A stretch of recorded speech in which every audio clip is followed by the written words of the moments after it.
Radar is oil and gas. Agam is joining us to tell us why Citi is looking at the space closely. Well, Citi is positive on the oil and gas space, and at the moment what they are basing their positivity is on expectations that the GST Council could perhaps consider a proposal to bring City Gas Distribution Company specifically under their ambit. And the government lowering the excise on CNG is also something that could potentially be on the cards when it comes to the union budget on the 1st of February. Moreover, there's also an expectation in terms of sharp earnings recovery from OMCs through a healthy marketing margins. And because of this, we've had positive cues coming in from Citi when it comes to, well, the entire oil and gas space. So when it comes to your OMCs specifically, they see an upside of anywhere between 60% to 40% for HPCL, GAIL, IOCL, and even in terms of IGL and MGL, they are expecting an upside of 25 to 29% respectively. All in all, looking positively towards the sector. Okay.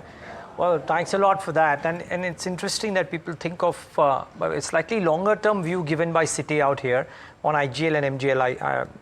They're saying that people who have a 6 to 12-month view, it promises to be a very good investment candidate, these two. Now, Jai Bala, you look at slightly longer term charts as well. These stocks have gotten a hit in the recent past because of regulatory moves. Have they, from a charts perspective, hit any kind of areas wherein you could maybe think that they've hit a bottom and they could bounce back, if not in the very short term, then in the slightly medium term? Yeah, that's right, Neeraj. Not in the short term, but possibly in the medium term. And of that, Indraprastha Gas doesn't look good, but MGL might be slightly better off. Each of them have one more sequence of lower low to come through that got registered in November. So once that is done, we could see a bounce back come through, but we still have to evaluate if that will be a medium-term bounce back. But, on a slightly related note, I'm anticipating for the very short term, I'm anticipating Brent crude to drop below the September low. It's about $3 below the September low we saw in 2024. So that might give a little bit of a tailwind for oil and gas names. But, the bad news is that Jay, sorry, I missed it. Are you saying you are expecting crude prices to dip below a particular level? Yeah, I'm expecting crude prices to drop below the September 2024 low.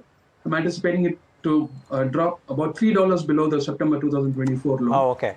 So once that is done, it will be a very big bottom for Brent. But, this short-term drop that's anticipated to come through, that can give a little bit of, tailwinds for oil and gas companies. So, City Gas Distributors and focus is I find that interesting. Wondering if Neeraj has a view there, our fundamental guest, on this entire situation, considering the kind of headwinds you're consistently seeing with administered price mechanism, etc. Does IGL look strong to you? See, in the shorter term, what has happened now is that the allocation that was getting, the priority gas allocation, which has been cut by the government. So some margin pressure will be there, and I think they had to increase prices. IGL didn't increase the prices in Delhi because I think elections are due sometime down the line, but other places they had increased the prices. So that pressure will be there for the short term, definitely. But the kind of correction we've seen, I think the stocks have corrected about 40% from the highs they saw some months back.